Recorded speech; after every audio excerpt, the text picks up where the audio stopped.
Hello, Flosstube. How are you guys doing? My name is Amanda. This is my channel about cross stitch. I just want to say a huge thank you if you're new and you're joining me. Thanks for stopping by, and thanks for everybody who has come back to see what I have to show. So it's been almost 3 months since I posted an update video. This summer has been just crazy for me. I had my kids home for probably half the summer, and then the other half they were in camp. And then I also was spending a lot of time touring retirement homes for my mom and dad. So I did find one that they liked, and they moved in a couple weeks ago, and yeah, they're doing well, and it's going much better than I anticipated. They are now 20 minutes away from me instead of 2 hours, so it's just easier if they need help with something. I'm much closer. So yeah, my kids went back to school this week, so they're doing well. They were excited to go back to school. We were excited for them to go back to school. They wore us out. Not gonna lie, they wore us out. So other than that, things have been going well. We had some sadness beginning of this week. I won't go into it because I'll just start crying, and I don't want to do that on Flosstube. But I put a post over on Instagram, and I just want to say thank you to everybody who left kind words, and yeah, I really appreciated it. So I'm just gonna get into it. I've got a lot to show. I have notes. I don't normally make notes, but I had to today because there's just a lot to talk about. So the first thing I want to do is a shout out. I have been watching Flosstube this summer. I haven't been watching tons of Flosstube just because I haven't had really the time to, but I have been watching some. And the one person who started doing videos pretty much shortly after my last update video, her name is Heidi, and her channel is called Stitching Faye. And Heidi stitches everything. I can't really peg her style, but she stitches Miras, she stitches samplers, she stitches Lizzie Kate, Prayer Schooler, Carousel sampling. Like, she stitches pretty much everything. I can't say I've seen any Heaven and Earth designs, not yet anyway. But yeah, she's amazing. She has like 6 lifetimes worth of stitching completed. I'm like, do you ever sleep? I don't think she does personally. I don't know how someone stitches that fast. And she's got tons and tons of whips. So if you like to see finishes and a variety of whips, go check out Heidi. I'll link her below. The other thing, sorry, I apologize if I'm laying down. I had a couple questions from my last couple of videos. Actually, one is an Instagram question, and I told the person I would answer it on my video because it's just easier to talk about it than it is to type out an answer on Instagram. The first question was, can you post your ornament tutorial video? So when I did Flosstube before I came back, I had made an ornament tutorial video, and I don't have the ornament with me. Sorry, I didn't pull it out. But it's basically just a little ornament, but and I show how to do it to make the ornament with like foam as opposed to like cotton batting. I had taken an ornament finishing class at Gita's, I think the end of 2019. Yeah, it was just before the pandemic. And I believe the instructor was, oh shoot, what was her name? I want to say Kathy, but I could just totally be making that up. Anyways, she's the finisher at Gita's.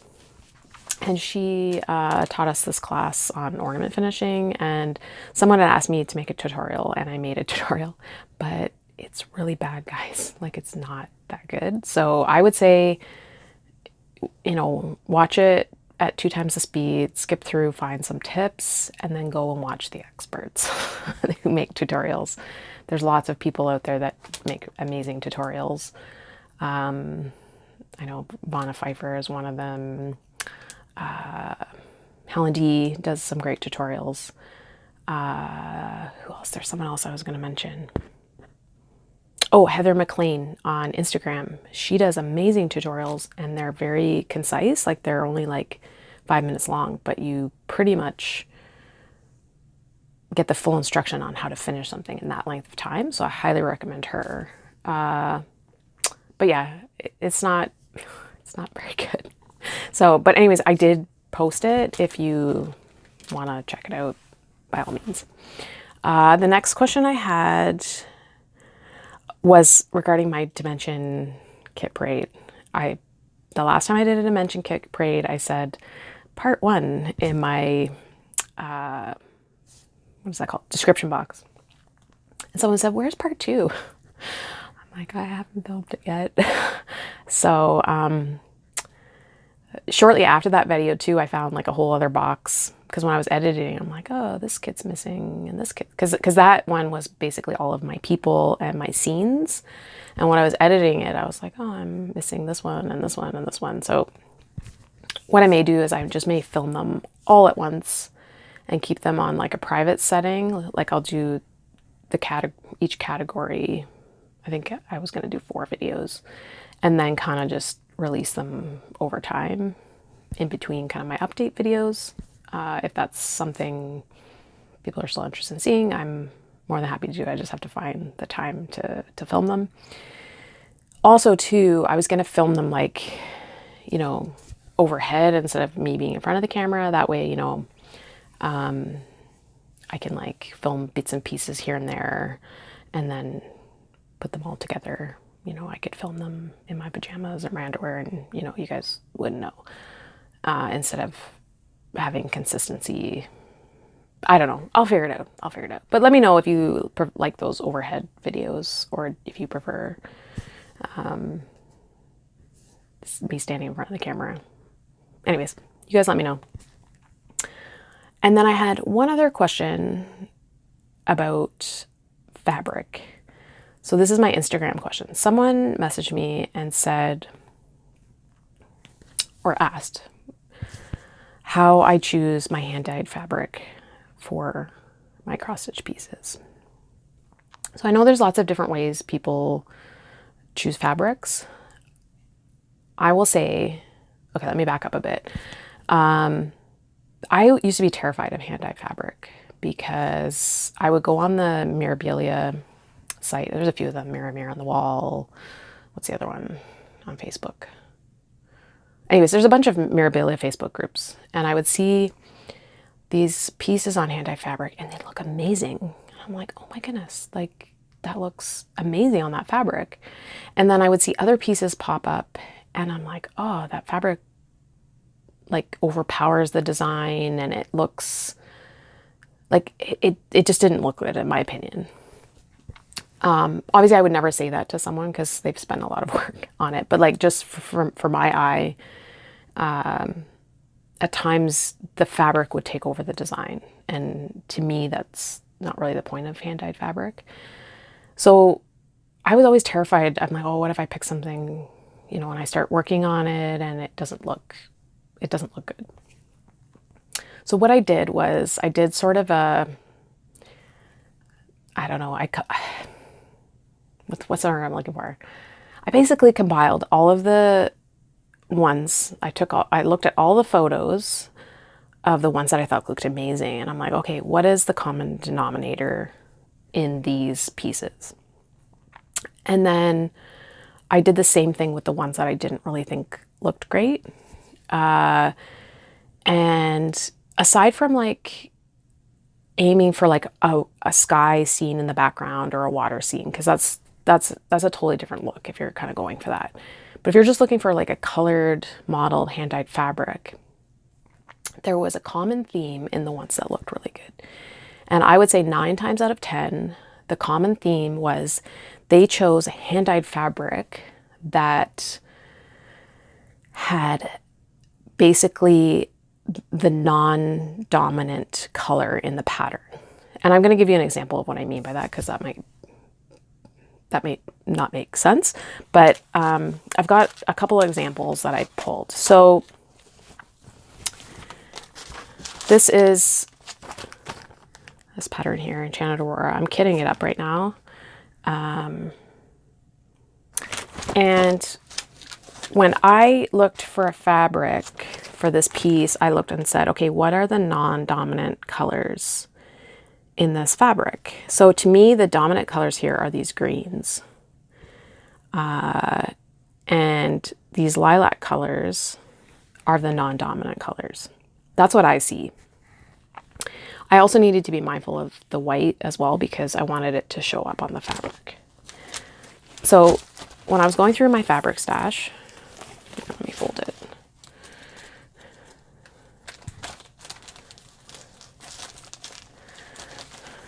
I found this one, this fabric here. I know it's probably not. I think that this piece will look amazing on this fabric because there's kind of like a periwinkle, but I don't know if you can see this color up here. This is the same color as the sleeve in her shirt. Now, some people will say, oh, well, what if that portion of the pattern gets lost in the fabric? I've never had that happen. And I will show you on one of my finishes in a minute because there's something similar. There's a similar case in that with the fabric. But by doing sort of the non-dominant color, I know that this color is going to look good with all of the other colors in the pattern. And by choosing the non-dominant color, for some reason, this will stand in the forefront and the background will stand in the back, be in the background. Sorry, the fabric will be in the background. My words are getting mixed up today, sorry. That's been my experience with choosing hand dye fabric. I've always had success using that method. I'll just give you another sort of quick example. This is another Joan Elliott. I'm kind of on a Joan Elliott kick at the moment for, let me see if I can find the better picture of it. Oh, and of course they're just going to give me a little itty bitty picture. Okay, I'll just have to use this one here. So again, I don't know if this is focusing. The dominant color in this pattern to me is this reddish, pinkish, I don't know, it's not quite red, it's not quite pink. This to me is the dominant. And again, I have to watch with all the white that I have something that is dark enough that it will stand it. I think this one is. It's not going to show up very well on camera, but I basically, I don't know if you can see in her, right here in her, what is this? The top of her dress. There's also hints of it in her collar. And then there's also in the bottom where the animals are, this kind of purple. So I think that would look really good. And it's modeled, like this is Pole Stitch fabric. Pole Stitch's fabric is very modeled. So I've stitched very, much for me for a while, like I've used some pretty crazy fabrics. And I think that the designs still are front and center. I don't think the fabric has basically taken over. And I don't know. That's just a tip. That's the methodology I use for choosing hand dyed fabrics. A lot of people will use do a floss toss. I will do a floss toss just to make sure that, you know, I'm kind of liking how the DMC is sort of laying on the fabric. Other people use the fabric viewer. I find the fabric viewer isn't really that helpful because I have a lot of fabric from dyers that aren't on the fabric viewer, like Hand Dyed by Rolanda. She doesn't have like a standard dyeing process for colors. She just does like one-offs. So the fabric viewer isn't really helpful for choosing. And you know what, honestly too, I've found at times the fabric viewer gives kind of a distorted, not all the time, but like a distorted view of the fabric. Like the fabric doesn't actually look like what it does on the fabric viewer in person. So anyways, those are my tips for choosing fabric. So now, sorry, let me go to my notes. So I'm going to show you my finishes now. I've got two finishes. And I wanted to Got some stuff buried that I wanted to show you with this. Okay. So my first finish that I had since my last video, I did a stash dive video of all my old stash from like my parents' house that I had picked up. And in it, there were 3 whips. One of them I totally ditched. I'm not going to do it because it was a snowman on white, and it was just a lot of white stitching on white fabric. And I think it would look better on a different colored fabric. And I really don't like stitching on white. Needless to say, the other 2 whips, the one I continued with, it's on white. Because I think back in the day, like that's all you had. Like you had white, beige, oatmeal. What else was there? There probably was more out there. I just didn't know of it at the time. So I continued to stitch on one. It was on white. And then the other one, I'll show in a minute. The fabric kind of smelled wonky. So I restarted it on white. And I just said I didn't like stitching on white. Anyways, I'll shut up and show you my finish already. Okay, so here it is. Oh, and let's focus. This is a Heritage Stitchcraft pattern. It is Margaret Cherry, and oh, that's terrible. I didn't fold it, or fold it. I'm saying fold it because I can see the fold line. I didn't iron it, although I don't know if I'll get these ones out because these fold marks are a number of years old. Anyways, this is my finish. It's a Heritage Stitchcraft pattern called Home Is. And it's Margaret Cherry. I don't know if I said that already. It's a cute little kitty on a couch. When I got it, I just had this much completed. Just basically the face. But I wanted to continue on with it. And it's cute. This actually kind of reminds me of my cat, T-Bear. Anyways, I won't talk too much about that. But I'll probably make it into a pillow, something like that. Anyways, Home Is Margaret Cherry, Heritage Stitchcraft. And as far as I don't know if that pattern is still available. I don't think it is. I don't know. You'd have to do some research on that. It's old, so I don't think it is. It's like, okay, let me move that to the side. Okay, and then my next finish, which is a big finish, and I wanted to finish this year. This was my second oldest whip before I found my long lost whips. And this is Renaissance Mermaid by Mirabilia. She's falling down. So, sorry,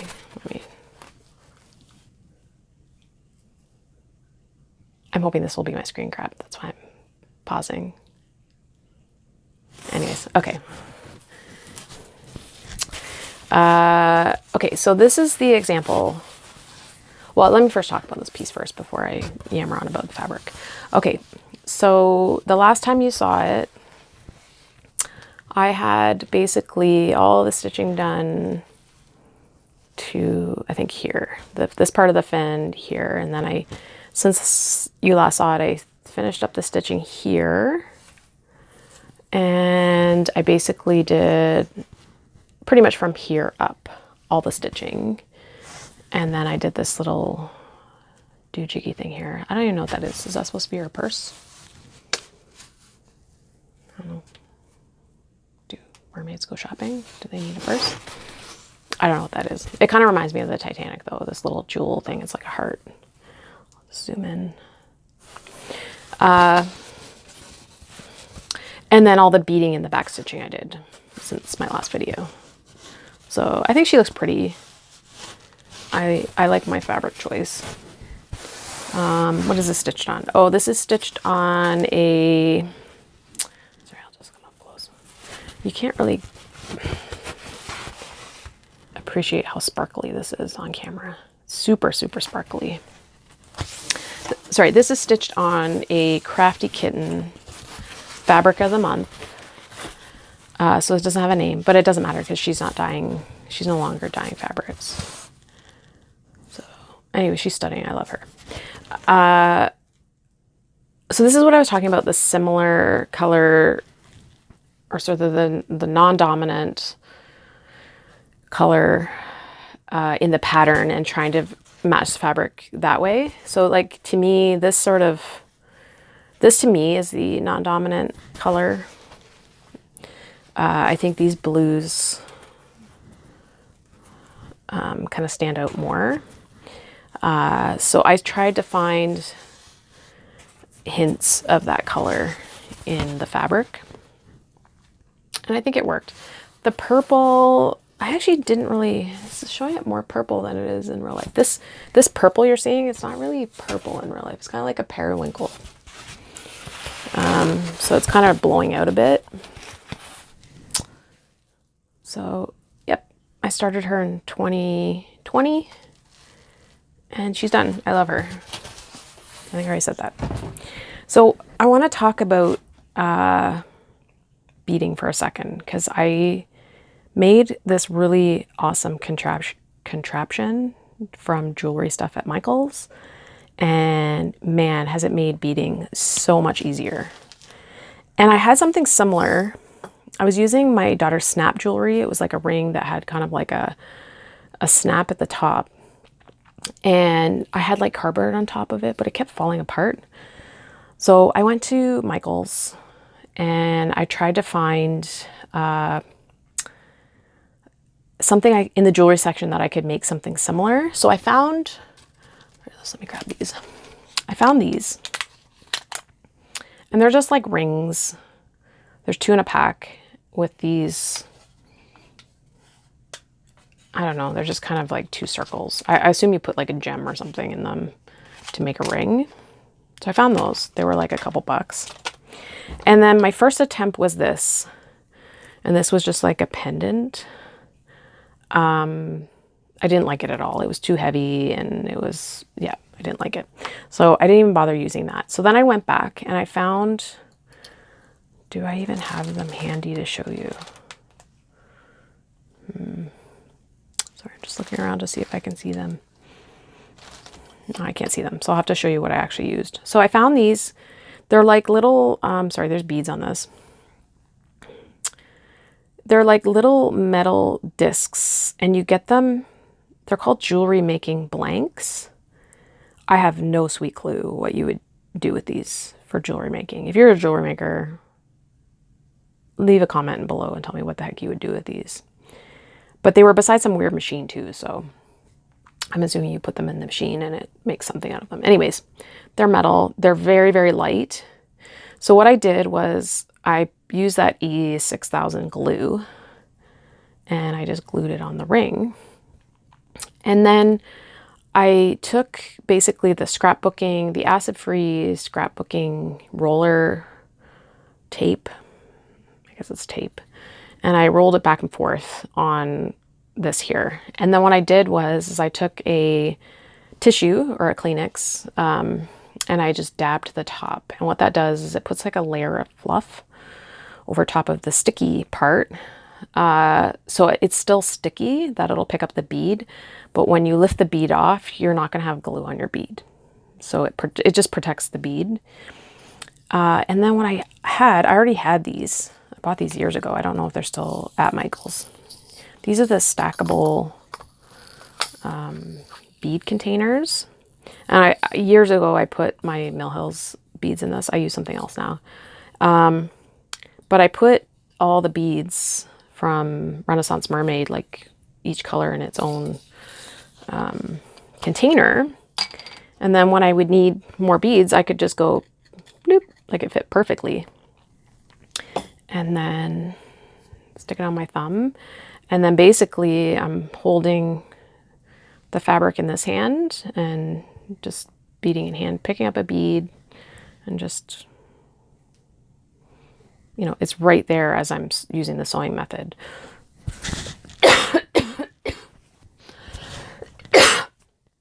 Sorry about that. So yeah, so this was a game changer for me. I love, love, love this. Now, if you if you bead in a frame or a Q-snap, this probably is not the best thing to use. But if you bead in hand, it's amazing. Also, I was watching Flosstube, and someone had, actually a couple people, I'm trying to think who it was. And then I was chatting with someone on Instagram, and they were talking about that YLZ invisible for thread. I can't remember what it's called. Anyways, it's the invisible for thread. It's awful. Don't use that. You'll go blind using that. It's terrible stuff. I never use that for beading. What I use is, and you get this in the Chatelaine kits if you ever order kits from Chatelaine. It's called, you can get it at Michael's in the jewelry making section. It's called Bedalon Nymo Thread Beadalon. I don't know if I'm saying that right. They have like a neutral pack, and then they also have a, I don't know if I have it handy. No, I don't. They have a pastel. Yeah, it like has like pinks and blues, and there's like light pink, light blue. But what I love about this is you can see it. It's not invisible. And yet it's translucent enough that you can carry the thread along the back of your fabric and it won't show through. It's not like floss where, I don't know if you're able to, like you can see that. So in Renaissance Mermaid, like I've carried like all of these beads here, like I've carried the thread all over the back, and you cannot see, you can't see this. Now, if you're doing it with the black thread on white fabric, you may have a bit of a problem, but definitely the gray and the white for sure. I've never had a problem with them showing through. And the other thing I like about this is, I don't know if you can see, it kind of has like the gauge of like dental floss, like it holds its shape. And so with this thread, you don't have to worry about like your beads kind of getting all dangly after you've sewn them down. Like I found with the invisible thread, and even with floss, I find they get a bit dangly because the floss is really flimsy. This has kind of a, I don't know, it holds its shape. So I don't know, is that the gauge of it is a little bit thicker? Not thicker, sturdier. I think that's what I'm trying to say. Anyways, highly recommend this. Michael's, all the stuff I got at Michael's. Give it a try. Okay, so those are my finishes. That was my little spiel about beads. Okay, now I'm gonna get on to what I've been working on. So my current project that I've been working on, and I'm going to continue to work on in September, is this project here. This is a Dimensions Gold Collection kit. Man, talking is really hard today. It's called Wind Moon Fairy, and the design is Neen Thomas. I don't know if I'm saying that right. I am modifying this to not stitch any of the background. I am only stitching the girl, the moon, and the cat, and the butterfly. There is a butterfly in there. So this is a fabric hand dyed by Rolanda. I've had lots of questions about this fabric. This is a one-off fabric. And this is where she is. So I'll just kind of zoom up. So since you last saw it, this was my first time picking up this year. I haven't worked on it at all. Since you last saw it in my whip parade at the beginning of the year, I have stitched all of this in the past few weeks. So from here down to here. So the shawl, and then I did come up and stitch probably this much of the moon. So I'm hoping to finish her this month. The only thing that may slow me down is the back stitching. There is a lot of back stitching. I don't know if you can see all this gray here.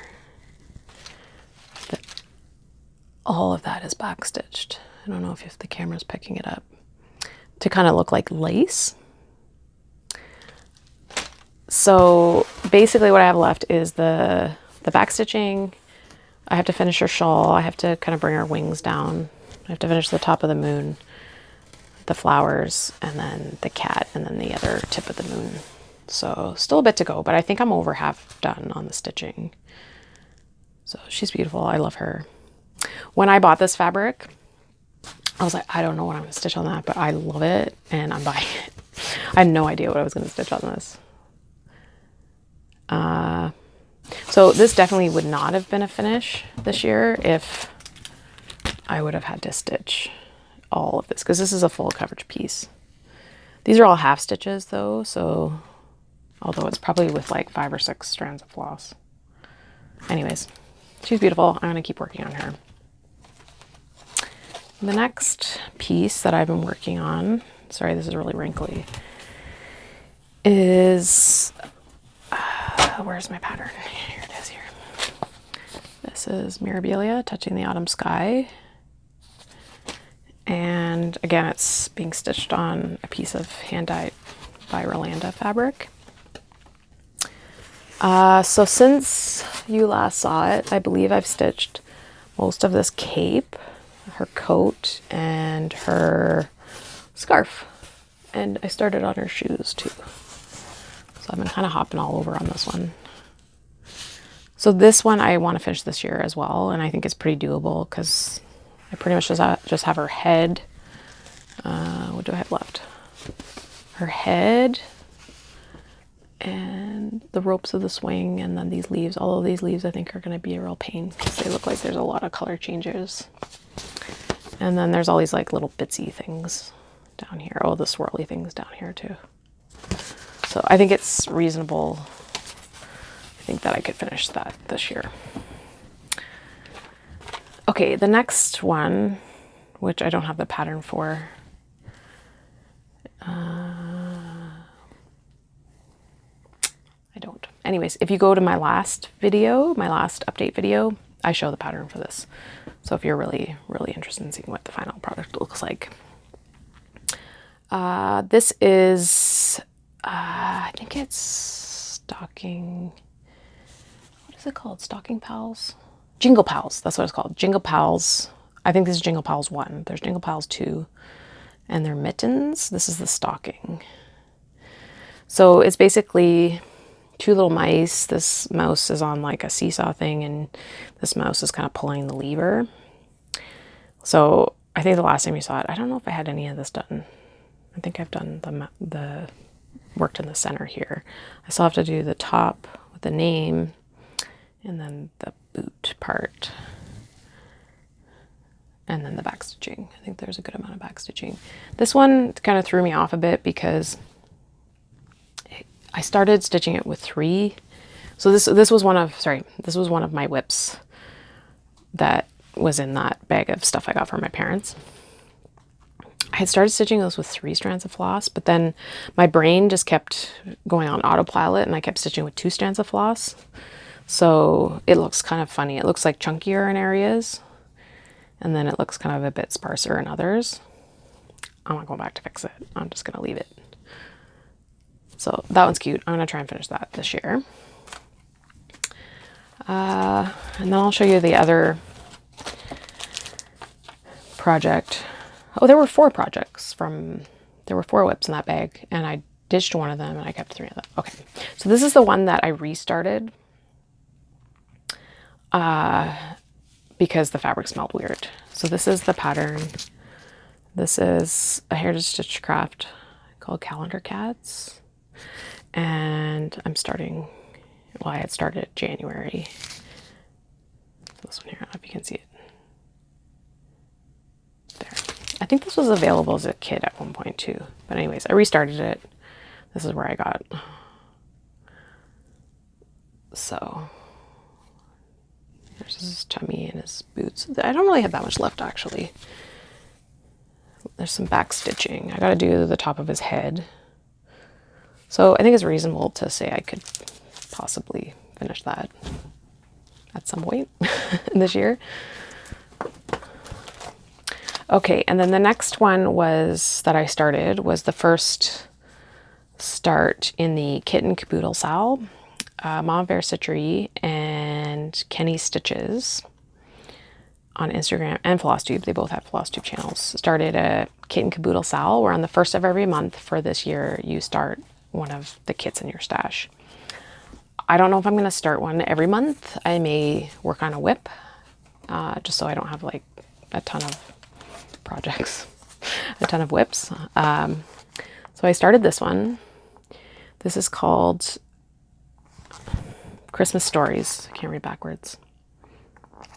And this reminds me of my daughter, although she's terrified of Santa. She's been terrified of Santa her whole life. We always tell her that he leaves the presents on the front porch, and we wake up in the middle of the night and bring them inside. Oh, the lies we tell our children. Okay, this is how much I got done. So I did the outline of his knee. I did a good chunk of the book. And then this is like this little brown part here is part of the teddy bear. And then this is sort of in between the teddy bear and the book. So it's stitching up pretty quick. So it's that one. And then the next one, so this is my gift stitch. So I'm pretty sure the person that this is being stitched for doesn't watch my channel. Fairly certain. I did switch out the fabric because this is an older kit. I found this on, it was shortly after Pfeiffer shared this on her channel. She shares the finish and it was stunning. So I went over, it's out of print. So I went over to eBay, there was nothing, but then I found it on Etsy. And it's this kit here. So if you want to see the finish of this, Pfeiffer has this on her channel, In His Hands. And the artwork is by Spencer Williams.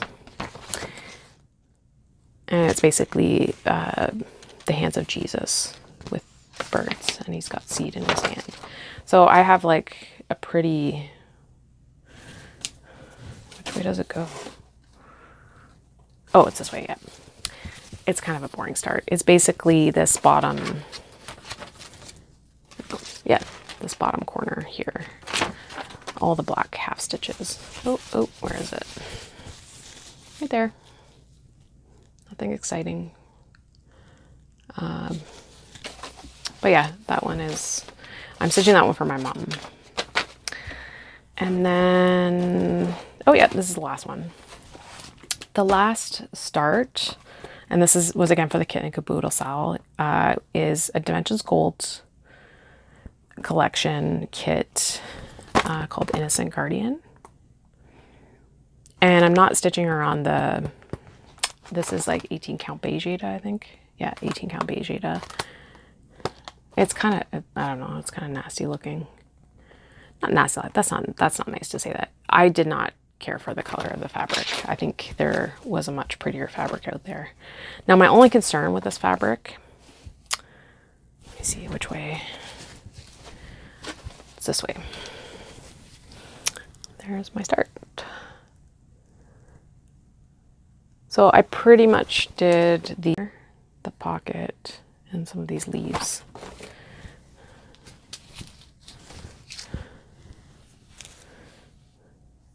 So it's stitched up. I only worked on this a day, so it's not not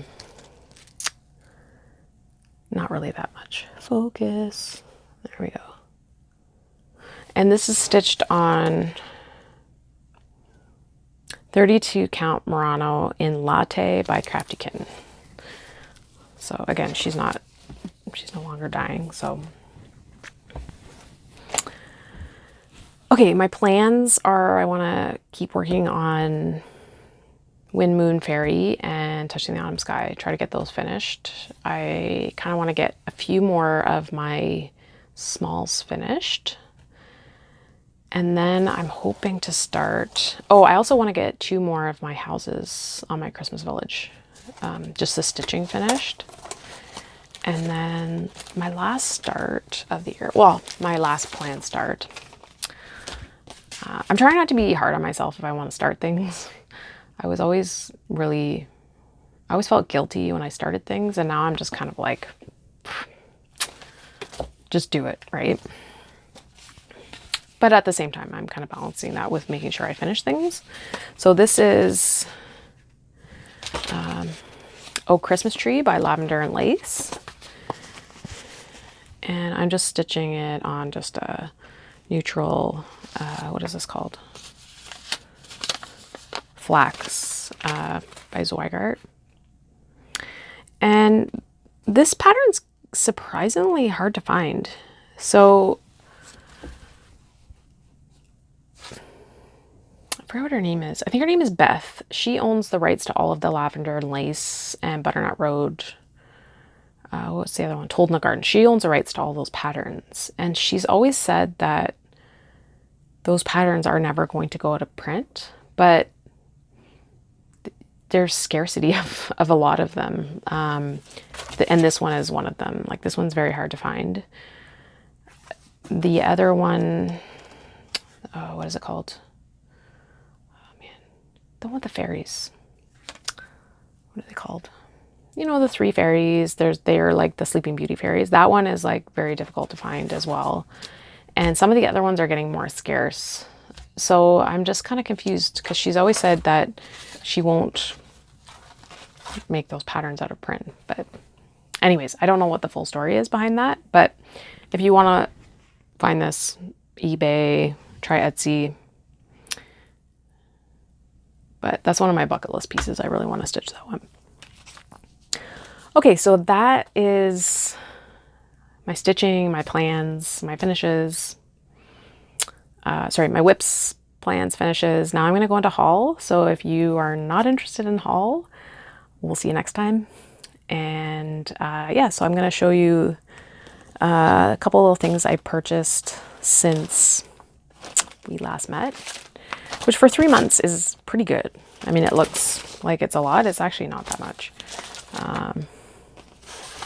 But anyways, so the first thing that I bought was, this one isn't the newest one, Rosmond by Mirabilia with the bead pack. So I don't normally buy the bead packs for the Mirabilias because it is more expensive. Like, if you actually cost it out, sometimes these are slightly more expensive than just buying the individual packs. The problem that I'm running into is the Magnifica beads. They've indicated that they're not selling them separate anymore. They'll be selling them as part of the bead packs. So if you want to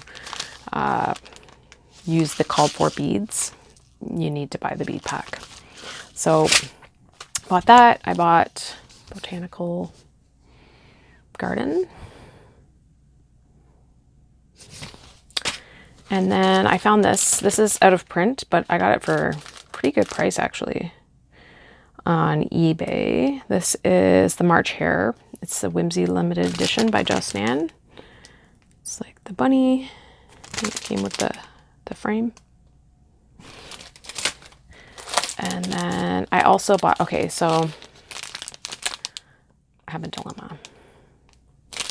This was the new release for the Christmas Village. It's a schoolhouse. So I have 2 dilemmas with this. There are now 25 houses, and I have it set up of 4 rows of 6. So my dilemma is, do I wait another 3 years for them to release new kits and then stitch a 7th column of houses? Or do I just switch this one out? Meaning switch, sorry, not switch this one out. Switch, what's it called? The train station. I don't really like the train station in this series because it bugs me because there's no train. It's like, why would you have a train station without a train? Anyways, switch the train station out for this one and then just call it a day. Like, finish it. My issue is I really want a pet store in my Christmas Village. Like, I really, really want a pet store. If I finish it and frame it and all of a sudden, hey, the new kit this year is a pet store. I'll be so mad. I'll be really mad. So I don't know. I'm kind of on the fence. I'm not sure what I should do. That's assuming that I get it beaded in the next 4 years, which who knows, right? I hope I do. I don't want to keep it going forever. Oh, you know what? I wanted to get your opinion on a fabric choice for Rosamund. Sorry, I'm jumping all over the place. So it's on like this kind of green fabric. Not a fan. I'm not really a fan of that color. What do you guys think of this one? It's kind of got that greeny hue to it with the pink. I don't know. I think that will look really good. What do you guys think? And what is this fabric? Because I know somebody's probably gonna ask me. It's Hanami. Hanami by Under the Sea Fabrics. Okay, and then I also picked this up because this one's getting kind of hard to find. So I don't know if it's going out of print or what's going on, but I got the Red Mermaid by RTO. And I have a really, really pretty hand-dyed fabric that's not quite as dark as this, but it's pretty close. There's some nice modeling in it. So I love that. And then the only other thing that I have in the way of haul, I kind of went down a retro chart rabbit hole. I found this charity site on eBay, and they sell magazines and they sell leaflets, and then they sell charts ripped out of magazines for really decent prices. So I kind of went down a rabbit hole of buying retro charts. Anyways, let's look at them, shall we?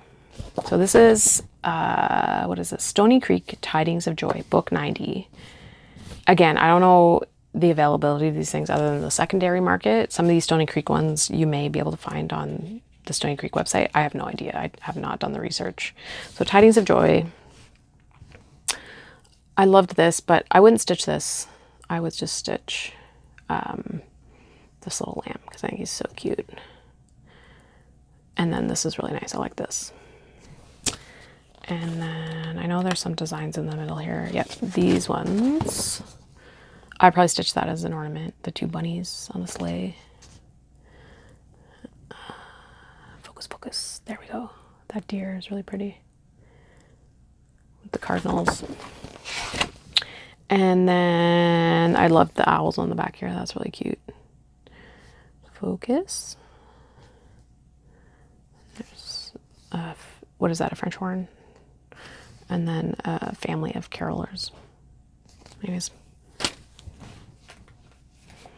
And then I bought this magazine mainly for this design, the angel. Is there anything else in here worth looking at?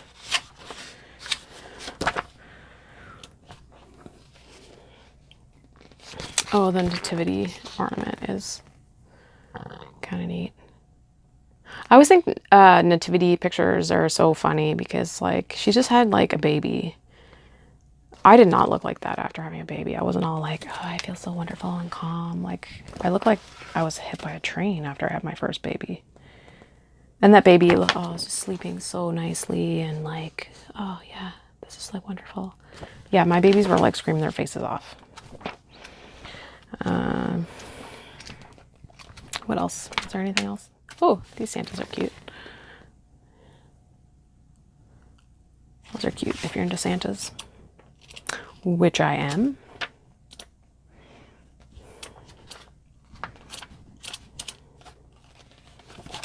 Oh, there's no pictures for that one. Yeah, poinsettias. Poinsettias. Anyways, well, I didn't even say what this was. Cross Stitch Christmas 1995. Okay. And then I have Stony Creek magazine from July, August 1994. And I bought it for basically the cover. And I think this is still available as a pattern. But I just love all those cute little animals. Is there anything else noteworthy in this magazine.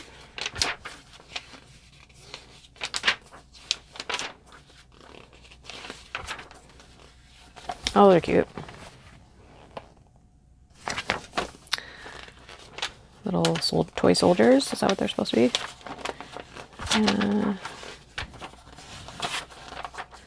Oh, this one I think is still available as a chart. It's the Lord's Prayer. This is actually a pretty popular Stoney Creek pattern.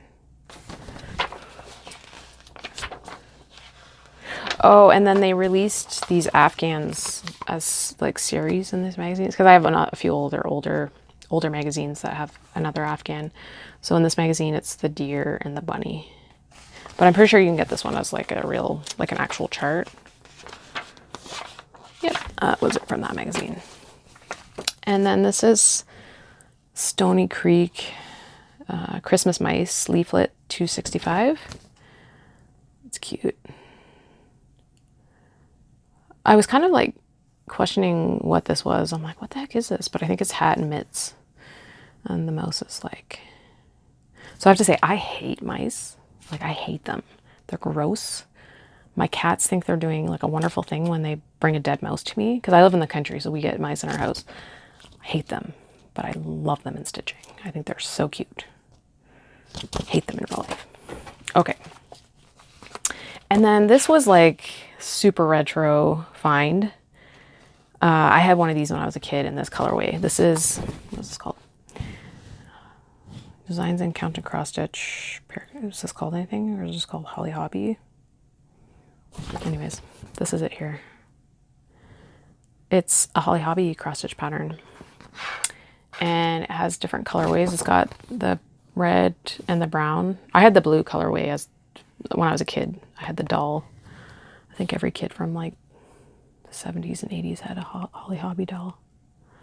And there's those ones in there. What year is this? It smells like it's been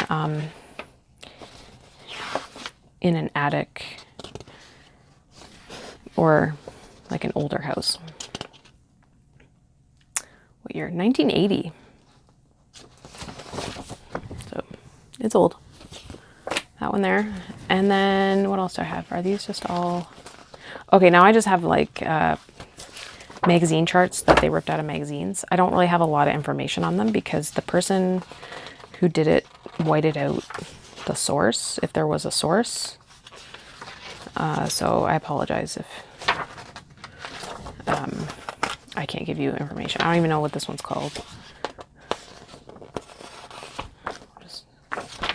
Yeah, this doesn't even have a name or designer because the page that they ripped it out of didn't. Oh, wait a minute. Here, was the designer on here? Nope. It says it's called Stocking for Santa. Designer unknown. But it's basically mice stealing the cookies out of the cookie jar. And then there's one sleeping. Oh, there's a mouse sleeping against the tea or the hot cocoa. And then there's a mouse actually popping his head out of the hot cocoa. Like the whipped cream is there. That's super cute. And then this one I got for like super cheap because they like mutilated it. I don't know why they did that, but like it's a Cricut collection, but they cut off like the bottom and then they did, see this little wonky, I don't know why they did that, but it's book number 182 and it's Spring Bunnies 1. I had Spring Bunnies 2. So cute. And then this is another, sorry, I'm just looking at my time to make sure I'm not blabbering on too much. This is, again, is another one, unknown name, unknown designer. It's the cat and the dog stocking. Is there anything to indicate what it's called? It just says puppy stocking and kitty stocking. So... this is a Joan Elliott stocking called Stitch and Teddy stocking.